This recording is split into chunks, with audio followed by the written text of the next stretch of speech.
Cassidy Quinn, and this is Mentally Together, because whether you can see it on the surface or not, we're all just trying to keep ourselves mentally together. And no matter what our brains are experiencing, we're not alone, we're together. And it feels so good to be back together on the podcast. I know it has been a minute, a month or so or more. I don't know how many days since we last put out an episode. This time, the break wasn't just because of general life overwhelm, which continues to be the case always, but because I left the country for a month to go cover the Olympics in Beijing, China, which was a really great experience. But of course, the mental health never leaves. I mean, for better or like the good sides of mental health, the bad sides of mental health, they come with me and you everywhere in life.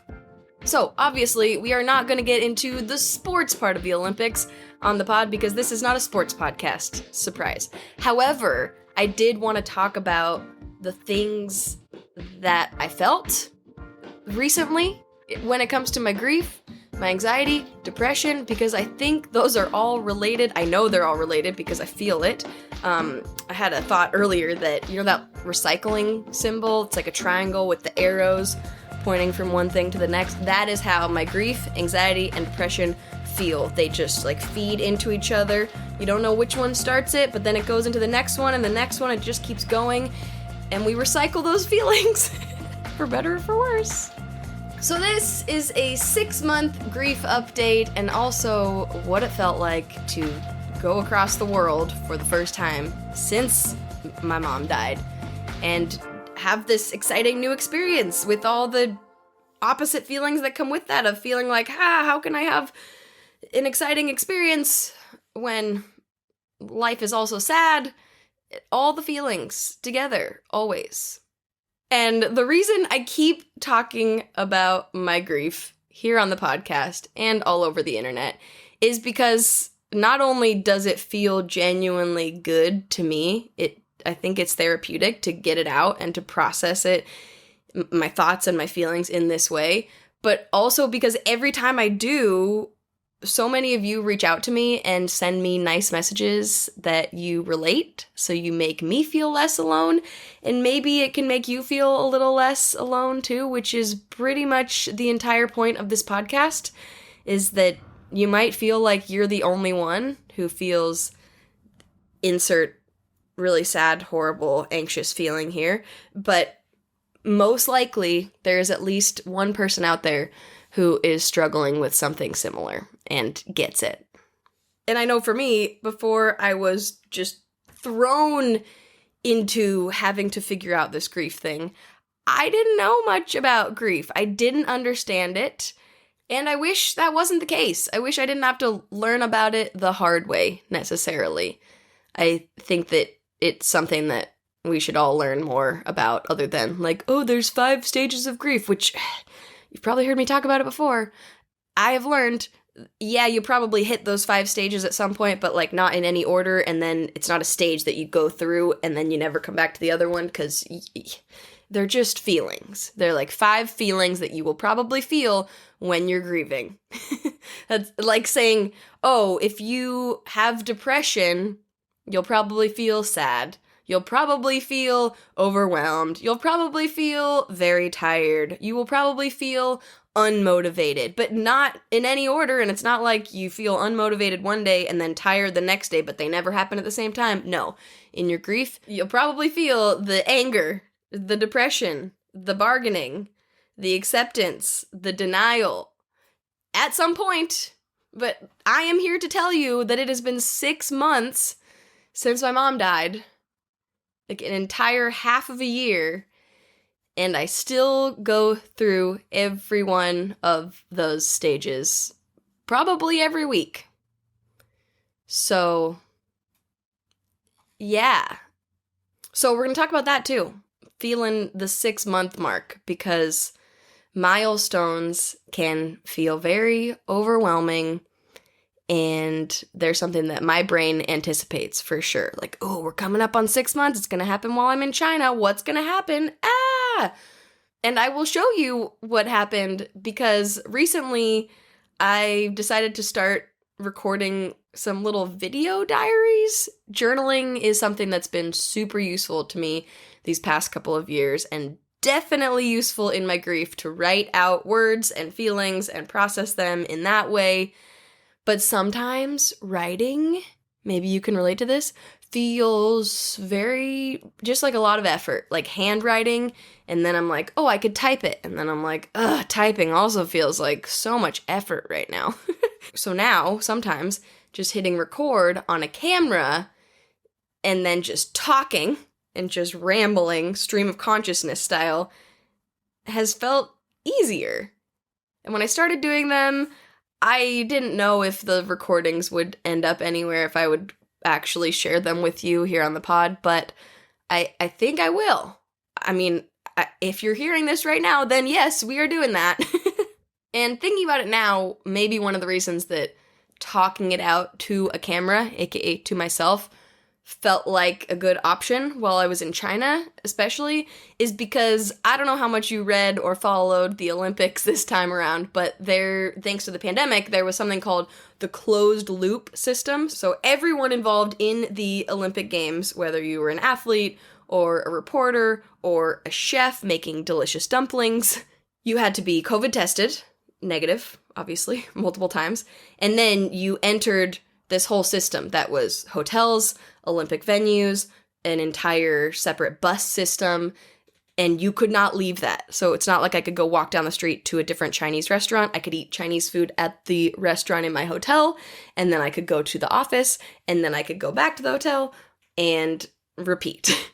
So because of that, there was definitely an element of isolation, which is not a new experience for all of us who have gone through the pandemic at this point.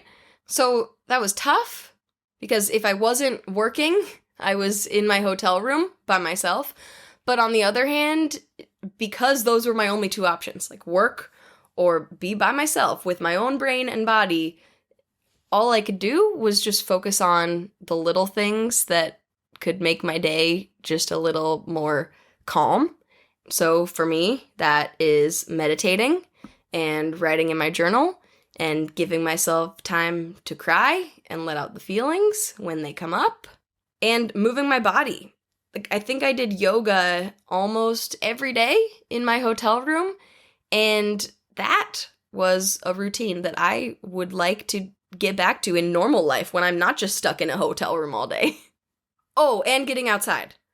Getting actual sunshine on my face and body. Because I feel like I say this all the time, but it is something that I need to remind myself of all the time. Especially, like, the first few days I was in China, I didn't really go outside because I didn't know where we could go. Like I said, I couldn't just, like, walk down the street and go somewhere and adventure. But it took me a few days to figure out that the parking lot in front of our hotel, like the circle where the buses would come around, we could go out there.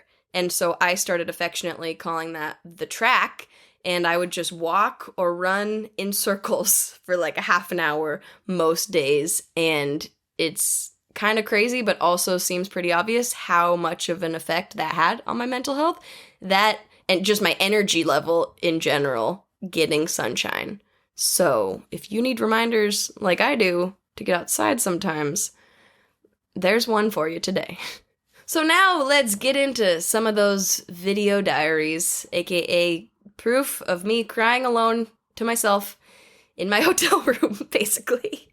I don't know what I thought grief would be like, but as I said a few minutes ago, it's not something I really knew much about beforehand. I didn't know what to expect, and I don't know if you can really know what to expect, but I do think it's helpful to understand that it's not just something that you go through for a set amount of time and then boom, boom, we're done with it now. And I guess I thought that, like, in the first few days and weeks after my mom passed away, I thought that would be the hardest part. And in some ways it was, but because it was just shock and trauma. But in other ways, I think, for me, my grief gets more difficult as time goes on, because this is when I'm I'm using air quotes if you're just listening to the audio version, I'm supposed to get back to normal, like get back to working and doing all these things, and oh my gosh, you get to go to the Olympics, that's so fun, and it was so fun and so awesome. But what becomes more difficult is figuring out how to integrate the grief into daily life. And for me, sometimes getting really busy, having things to distract myself can be super helpful. Like, working at the Olympics all day, every day for a month. But then because of that, at least in my experience, sometimes the distraction after a little while wears off and it feels like I'm running into a wall of feelings. Roll the clip. Today my brain has just felt kind of off, like I just did not want to get out of bed either time. When I first woke up, then went to breakfast, then went back to sleep, then woke up again, didn't want to get up. And I realized that I haven't really been doing my meditating because my schedule's been all over the place. I've been prioritizing sleeping and eating and exercising and hadn't just taken that time to sit with myself and my brain and my thoughts. So just did that for a while. That felt nice. And I was gonna write in my journal, but then that feels like a lot of effort. So I decided to do like a video diary right now, kind of, for myself. And if you're watching this, obviously now it's for you too. I'm realizing today that something that is different about this period of my life, like doing this role right now around these people, is that this is really the most I've been around people who don't know about my mom since she died. Like they don't know my mom, but also they don't know that she's not here anymore. And wasn't expecting to start crying. I don't know why that's hard. But it's just, when I'm at work and somebody, surprisingly, or maybe it's not surprising, people mention their moms a lot. Like the coworker who sits right next to me keeps bringing a lot of snacks every day, and I thought one of his snacks looked great, and I said, "Oh, where'd you get that?" And he said, "Oh, I don't know, my mom packed it for me. My mom packed a bunch of snacks." And he's got these cards on his desk that are signed from both of his parents. And I don't know, like when my mom first died, I thought that anytime someone mentioned their mom, it would be really hard. And it hasn't been in like normal life. And maybe that's just because I'm always mentally preparing myself for it. Like, oh, if someone mentions their mom, it's gonna be tough. So then it's not as tough, if that makes sense. But this time it's really tough because nobody knows that my mom isn't here. And I don't know if I want them to know. Like, there's part of me that just wants to say it. Like, I actually had a dream last night that I ran into an old friend from high school, and he asked, how have things been? What's been going on? And I said, "Do you really want to know?" Again, this is in my dream. I said, "Do you really want to know?" He was like, "Yeah, tell me the real deal." And I said, "Well, it's pretty dark." And he was like, "Okay, just tell me." And it was very weird that in my dream, subconsciously, I was telling someone that my mom died. And maybe that's because in my daily life here in Beijing, I have that desire too. Like in my day-to-day life at home, back in Portland, or if I'm in Seattle, everyone that I come into contact with knows that I'm grieving, whether we talk about it or not. It's a thing that's present, and it's really weird. It's not good or bad, it's just really weird, and I'm realizing how weird it is and how weird it feels to not have the people around know at all what I'm going through. And So in a way, it feels like I'm pretending that I'm not going through anything, even though it's not like what am I gonna do? I'm doing work about the Olympics. Like, what do I want to say? Like, hey, everybody, my mom's dead. So just, like, give me some space here. I don't know. I don't know what I want it to be, but it's just weird and different. I've been trying to give myself space to grieve. You know, there's been lots of reminders of my mom. This time my job is to be a script producer, and so a big part of my job is like finding typos and spelling errors in scripts that people have written. And my mom freaking loved finding spelling errors and grammatical errors, typos and things, and so I know she would love my job, and she's the person I want to talk to about my job. And there keep just being little things that I want to tell her about. Like at my high school, they made this mulligatawny soup, and my mom loved that soup. Like, she would always try to convince the high school cafeteria chef to give her the recipe for the soup. I think he might have at some point. I'm not totally sure. But today I was just scrolling on the New York Times website, and the featured recipe of the day was mulligatawny soup. And I just really wanted to send it to my mom. And other stupid things that I send my dad and my brother and my cousins, who are like my sisters, but things that, like, my mom would appreciate more than anybody. Like, I had dinner in the hotel the other day, and there were birds. Like, there were cages of birds. Took me a while to figure out that there were cages of birds until I went to the bathroom, because I was hearing a bunch of squawking while I was eating dinner, and I was trying to figure out what the heck, is this my jet lag? Am I just hallucinating here? And eventually I went to the bathroom and walked by the bird cages, and there were just real live birds in the restaurant squawking as like a decoration or a pet. Some of both, I guess. And my mom would love that. Like, just these weird things that she would appreciate. Sounds so stupid. Like, I just want to send my mom a video of these birds. Ooh, boy. Guess I needed to let this out, huh? I think that's a big part of it, too, is just, when do I let it out?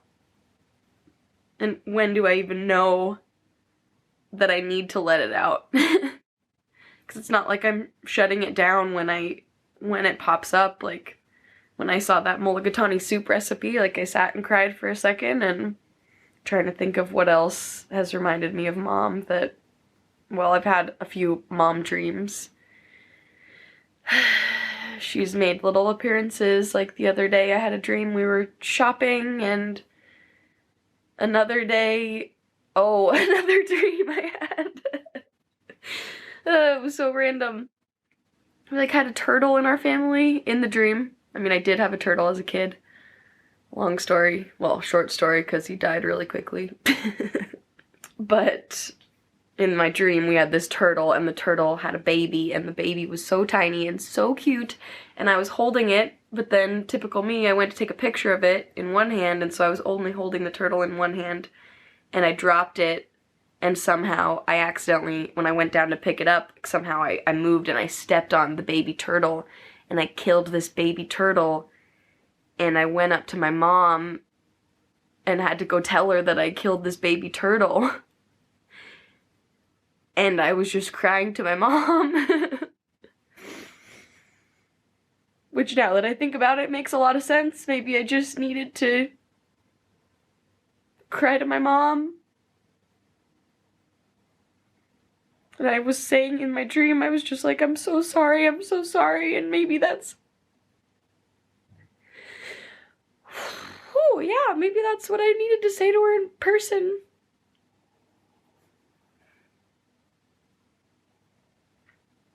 So when I woke up from that dream, I was really bummed because she had just started talking back to me, and then my alarm went off, so I was pretty pissed. So that's how Mom's been showing up here in soup recipes and other things I want to send to her and in my dreams. So that's fun. But yeah, well, where was I going with that?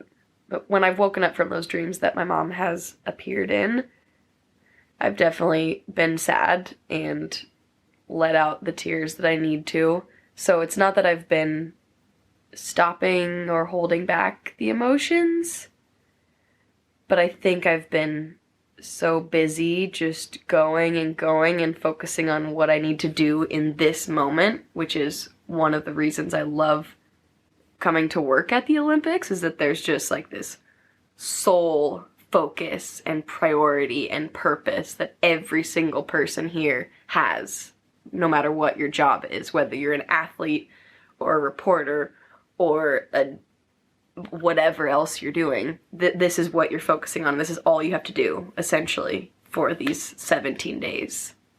And so I think in a way that's been really good for me, is that I'm just focusing on, okay, I have to get to work today, I have to sleep, I have to eat. Those are the things. Let's put them all together, drink some coffee somewhere in there. But then I haven't necessarily just stopped to check in with my emotions. So that's what I am doing today, clearly. Maybe I should do these video diaries more often. I normally, when I turn a camera on, camera or microphone or both, usually my body doesn't cry. And that's not intentional, consciously, but somehow my body just like shuts down and we can talk about things and intellectualize them and not cry. And today that's not the case, and honestly that feels good. Oh, yeah, the tears are just like right there under the surface today. Okay, I guess I'll go. Still have an hour before I have to go to work, but I think I'll go move my body, because that is good. We will flush the body of emotions and all the things.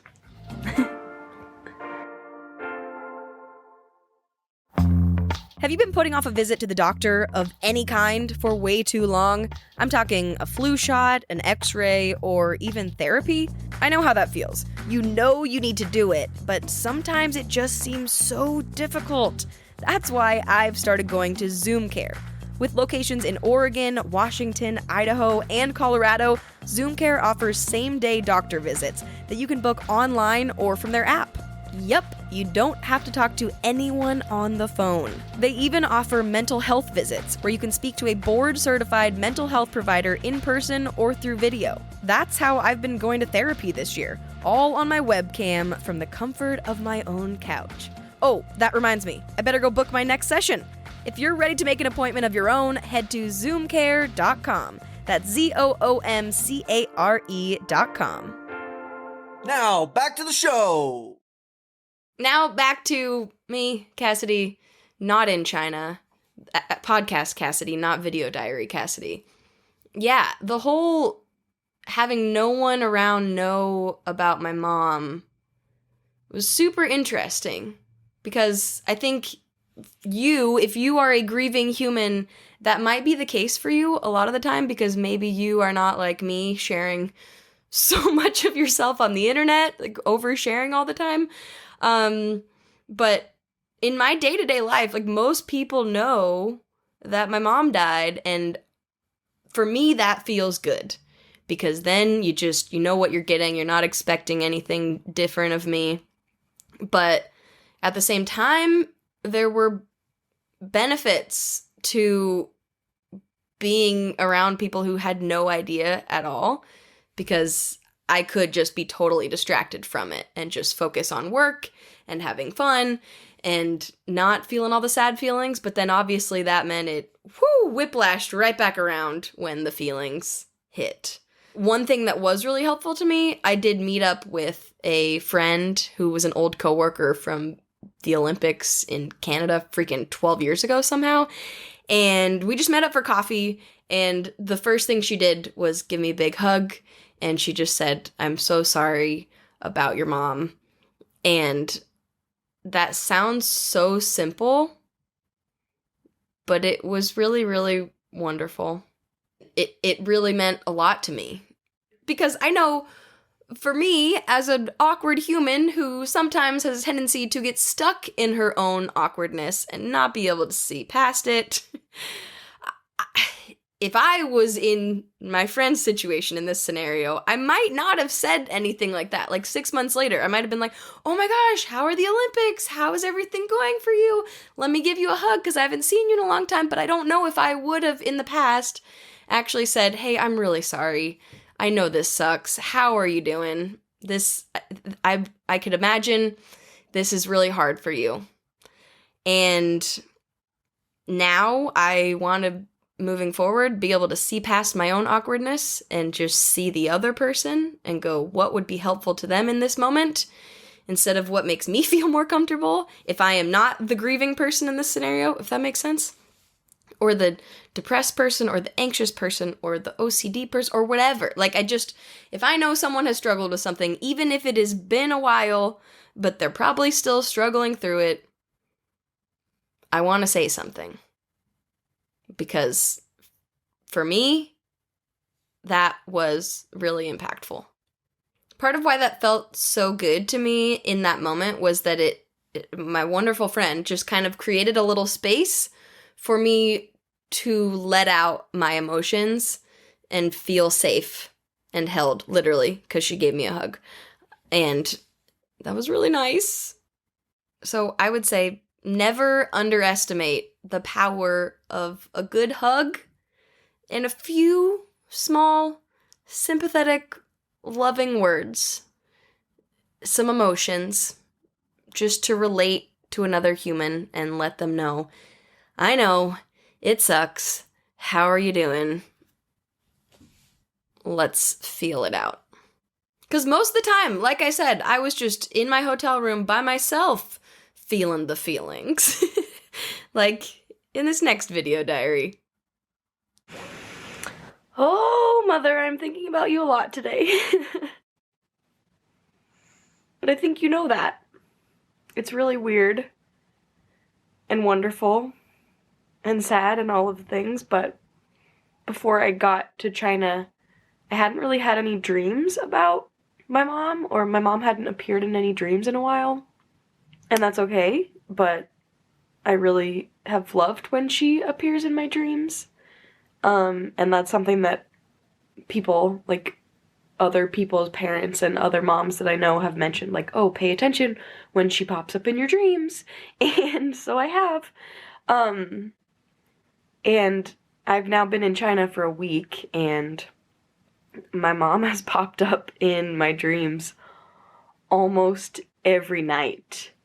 And I think in some ways that makes me miss her more, but then in other ways, like, I already just miss her a lot, always, but being here and not being able to tell her about it is really hard. And obviously, like, I'm spending a lot of time by myself, so a lot of time in my brain, and not, talking it out with people, because, like I said the other day to myself on this recording, people here don't know that I lost my mom, and so it's just not something that I'm talking about. And that's totally okay, it's just different, so maybe it's coming out in other ways. And most of the time in these dreams, we're just, like, doing something pretty normal, and my mom is there, and she's there with us, and it's not like she's died and she's come back in the dream. Like, we're not conscious that she will leave us or that she has left us. She's just there. We're, like, out to dinner and we're doing all these other things. And the thing that's really annoyed me about most of these dreams this past week is that in my dream, I don't take advantage of my mom being there, if that makes sense. Like, she's just there at dinner with us, and I don't take the time to just, like, talk to her, give her a hug, and just, like, enjoy and appreciate that time. So in my dream last night, I don't even remember what we were going to do, but my dad was like, oh, your mom and I are here and we're gonna do this whatever activity. And in the dream, I consciously was just like, no, I do not want to do that. Let me just go hug my mom. And I just hugged her. I'm trying to remember exactly what happened, like what I said or did exactly, and I don't totally remember, which is annoying. But I just remember hugging her for a really long time and just telling her I love her. And it was like I knew that she wasn't here anymore. And so that's where I got to have her. Yeah, and it makes a lot of sense. I interviewed this like dream interpreter woman for a TV story at some point early on in the pandemic because people's pandemic dreams were getting extra crazy. And when I was asking her about like, oh, I had a dream about this and I had a dream about this and what if somebody dreamt about this? Like, what does that mean? And the way she described it was that basically it's up to our own interpretation. And if we just like write about it in our journal, get the dream out on paper or talk about it with someone and think about how that could be related to something in our life that we need or that we're going through or struggling with or what, or that we did that day that it relates to, then we can usually figure it out. And so I woke up from this dream with my mom, like, what does this mean? It's obvious.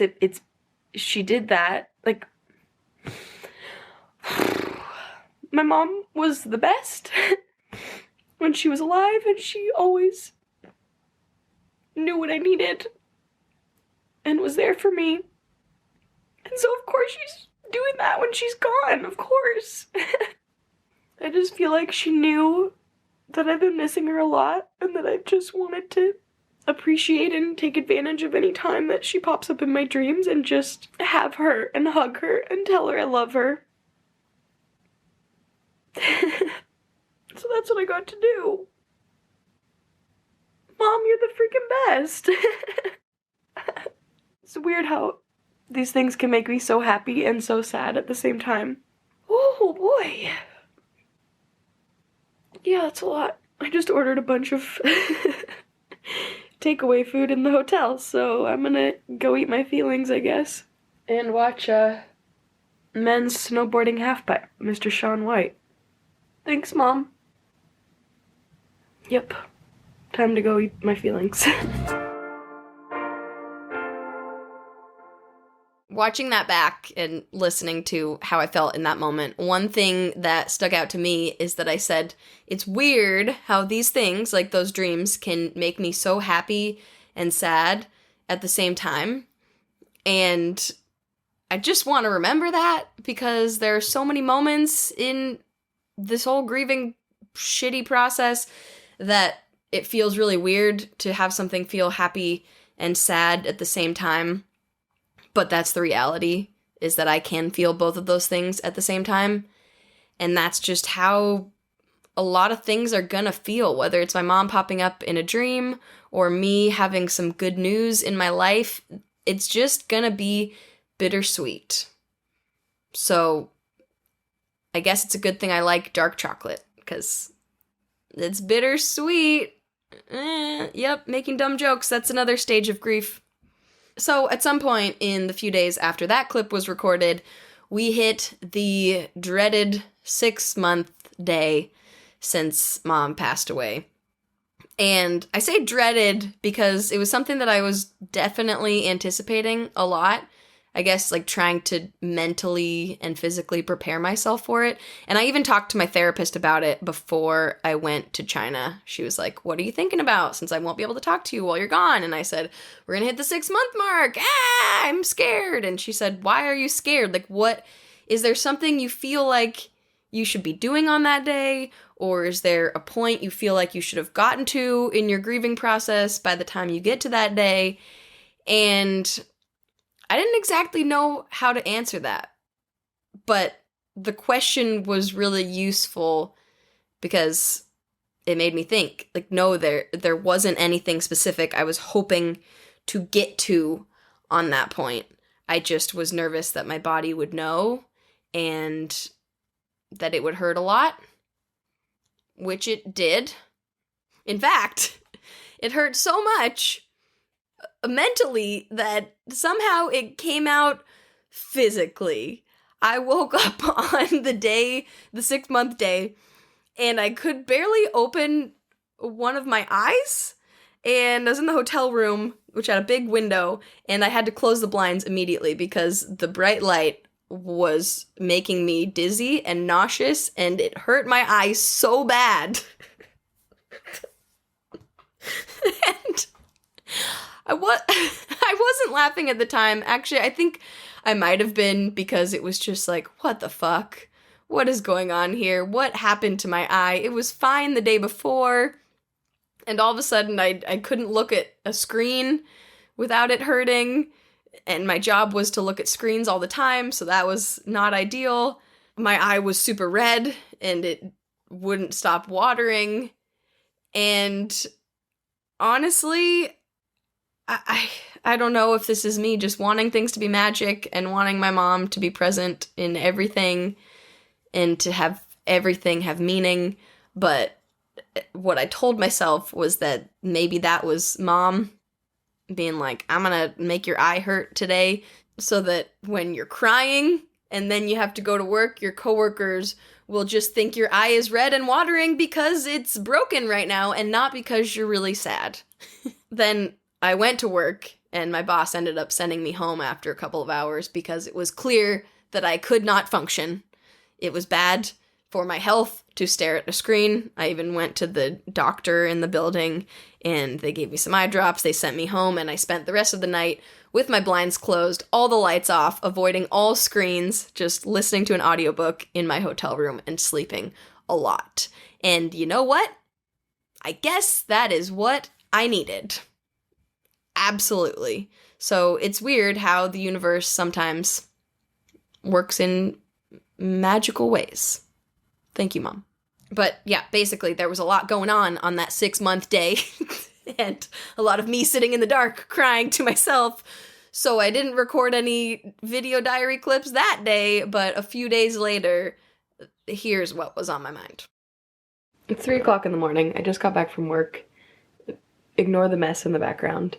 But I was just brushing my teeth and suddenly had a realization about why it feels so weird that no one, for the most part, that I'm interacting with here knows about my mom. And I think a big part of it is just that means I'm not talking about my mom. Like, I mention my dad and my brother and my boyfriend quite a bit, because I'll say like, oh, I was hoping to buy some souvenirs to bring home to my dad, my brother, my boyfriend. Oh, I wanted to send a Valentine to my dad and my brother, and I left one at home for my boyfriend.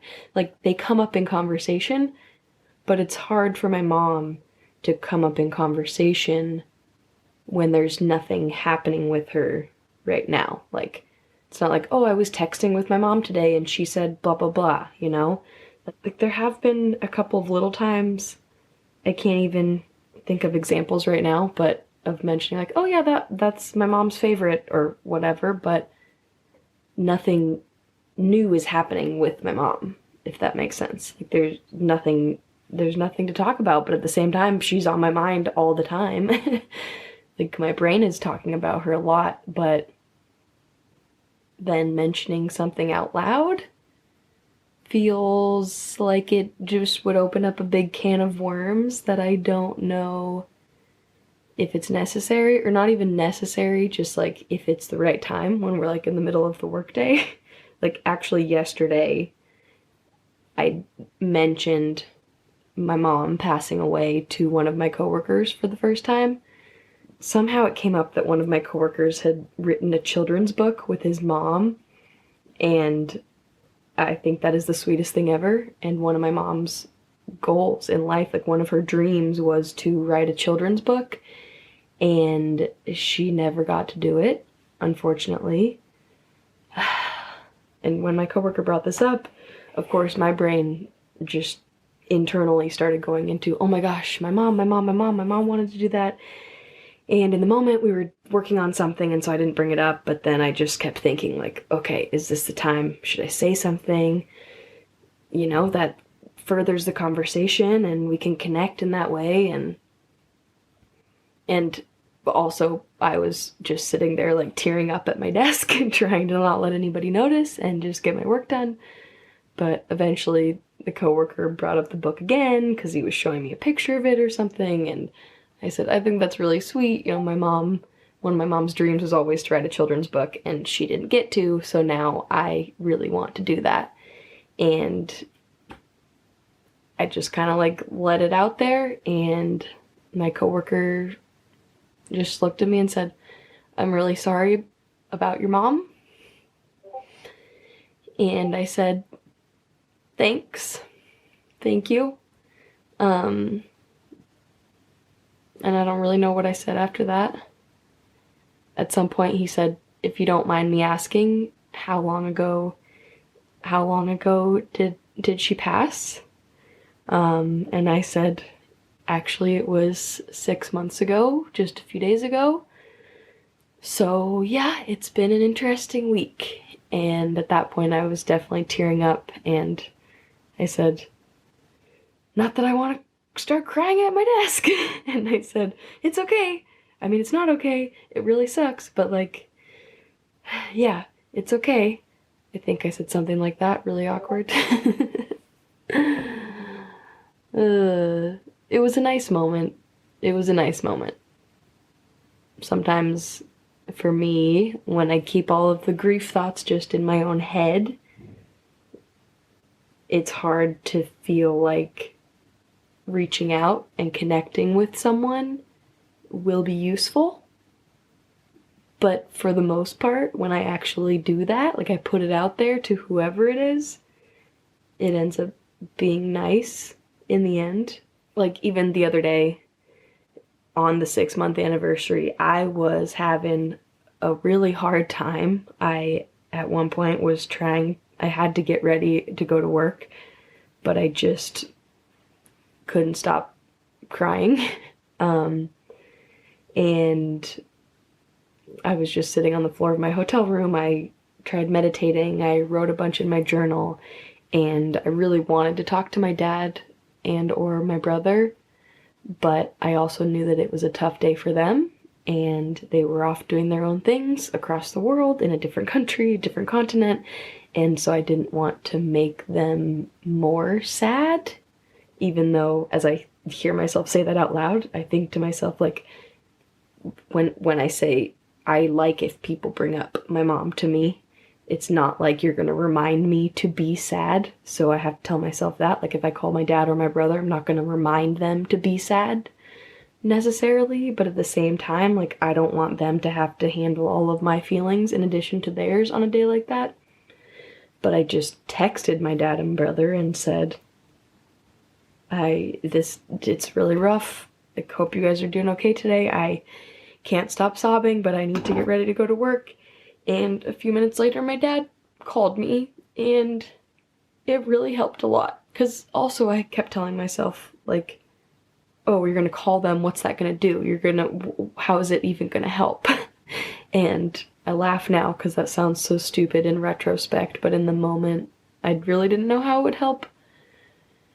But just like pretty much always, I put the feelings out, I say it, and then in this case, my dad helped me. You know, I said things out loud, and then he helped me talk through them and think about it in a different way, and I was being really hard on myself, and he added some different perspectives that made me feel better and more kind to myself, and not really any less sad, but able to get through that moment and just,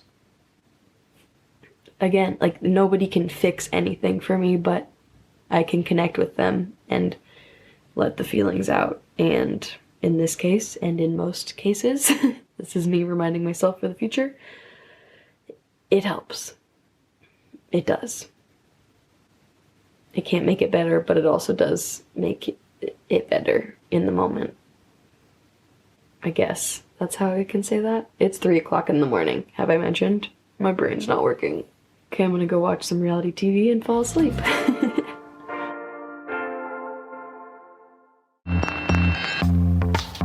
Are you a coffee drinker or more of a tea person? And what do you like to mix into your caffeinated beverage of choice? Personally, this past year I've gotten really into oat milk. At one point in the pandemic, I was even making my own, but that didn't really last very long. It did require some effort, and honestly, some mornings, even just making coffee seems like a lot of effort. And that's where Rise Brewing Company comes in. They make Nitro cold brew coffee and sell it in cans by itself or mixed as an oat milk latte, an oat milk mocha, and they do tea too, like an oat milk London fog. Or you can just buy their oat milk by itself. Have I said oat milk enough times in the last minute? The point is, Rise provides energy for good people to do good things, and I think their coffee is really good. And their oat milk, obviously. To get some Rise for yourself, click the link in the show notes. It lets Rise know we sent you and helps support our show. Somehow, in the moment that I'm feeling all those feelings, sometimes I forget to reach out to another person. So do that. Me in the future, if you're listening. And also you, wonderful human listening wherever you are right now, don't forget. You might feel like you're stuck in your head and you're all alone a lot of the time, but people can help. People are there for that reason. Just like you're there to help them, they can help you. Mutually beneficial. Boom. And sometimes those rough moments are the big milestones, like 6 months, or in a few weeks, it'll be mom's birthday. And that is a lot to think about, and I'm sure it will be a lot to feel on that day. I'm definitely going to spend it with my dad and brother. And before I started grieving myself, I always assumed that those big milestones would be the toughest days, but sometimes it's actually more of the little things, because I think I mentally prepare myself, like, oh, 6 days, 6 months is coming up, mom's birthday is coming up, ooh, Christmas is coming up, let's get ready. And so then I am somewhat ready, anticipating that, but then other little things will come right out of the blue, like my coworker mentioning his mom's children's book, and boom, oof, that hits me even harder. Or me making dinner and knowing my mom would really, really love this recipe and I want to call her. This happened last night. I made this like Greek orzo salad with salmon, and she would have loved it, and I just wanted to send her a picture, and I want to make it for her and eat it with her, and so that's just like a little thing, but it just makes me very emotional because it does. That's reality. So I think I will wrap it up there. There is what the 6-month milestone was like for me in my grief. There's some other things that I have learned about grief along the way and continue to learn every single day, and maybe there's some feelings that you relate to and can make you feel a little less alone. Thank you for listening to this episode of Mentally Together and making me feel a little less alone every single day. I appreciate you. I will see you next time on the next episode of Mentally Together. In the meantime, go do something nice for your brain today. Go let some emotions out in a journal, eat some delicious comfort food, take a walk outside, whatever will make your day just a little bit better. Because remember, we are all just trying to keep ourselves mentally together.